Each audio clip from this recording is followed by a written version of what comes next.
So eto na nga po mga idol na Oya Inoue wala nang nagawa sa naging desisyon nga po ng World Boxing Organization kasi meron papalitan itong si Luis Nery. And bago tayo magpatuloy mga kaibigan, please huwag mong kalimutan mag-like and subscribe and pa-hit ng notification bell. Maraming salamat po. Nalalapit na sana yung nagiging laban or magiging laban nga po sana sa May 6, 2024 ni Oya Inoue at Luis Nery. Pero nagkaroon ng problema at nasolusyon na naman dahil nga ng masilip na ito nga pong si Luis Nery hindi pwedeng lumaban sa bansang Japan at disqualified pa ito dahil nga po sa paggamit ng ipinagbabawal na gamot. Naka-totally ban ito sa bansang Japan. So ngayon ang mangyayari ay humana po agad ang World Boxing Organization ng boksingero na papalit dito kay Luis Nery at nakita po sa top list na nandoon itong si Casimero Cuadro Alas. Nasa pangatlo po siya kaya siya ang agarang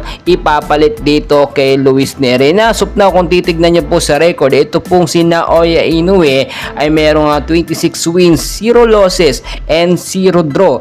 Currently undefeated po siya with total 26 contests. Of those 26 wins na nanalo po siya at talagang napakahirap ditong tibagin. Kasi nga naman plano-plano din po ito kasi kung si Luis Nery naman ang makakalaban ni Oya Inoue sa bansang Japan ay siguradong mananalo itong si Oya Inoue dahil hindi naman din ganun kaalakasan itong si Luis Nery. Sa pagkakataong ito, tamang desisyon din ang ginawa nga po ng World Boxing Organization na ipalit nga etong si Casimero Angas ng Pinas dahil hindi pa tayo nakakaganti.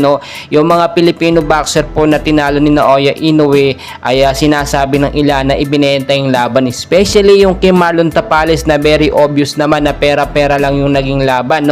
At ito naman si Casimero Cuadro Alas, nito lang sinabi niya na magkakaharap sila ni Oya Inoue, hindi pa in-reveal, pero ito po pala yung sinasabi doon ni Angas ng Pinas is dahil siya ang papalit dito kay Luis Nery. And as of now, nakita naman natin tuloy-tuloy ang ensayo nitong si Casimero Cuadro Alas. Doon nakikita natin sa kanyang mga vlog na pasimple-simple lamang siya at wala siyang ginagawa, pero behind the scene behind the video ay tuloy-tuloy ang kanyang ginagawang ensayo. Sa side naman po ni Oya Inoue, tila na bigla or na-shock sila sa desisyon nga po ng World Boxing Organization dahil hindi nila yun inaasahan. Ngayon lusot na itong si Oya Inoue at okay lang na sa bansang Japan lumaban kasi kapag si Luis Nery sa Amerika po talaga yan mangyayari dahil hindi naman pwede sa Japan si Luis Nery dahil nakaban pa. Well mga kaibigan, matinding laban po ito. Ito yung sinasabi natin na big match up na mangyayari nga po dito sa ating angas at pambato ng Pinas,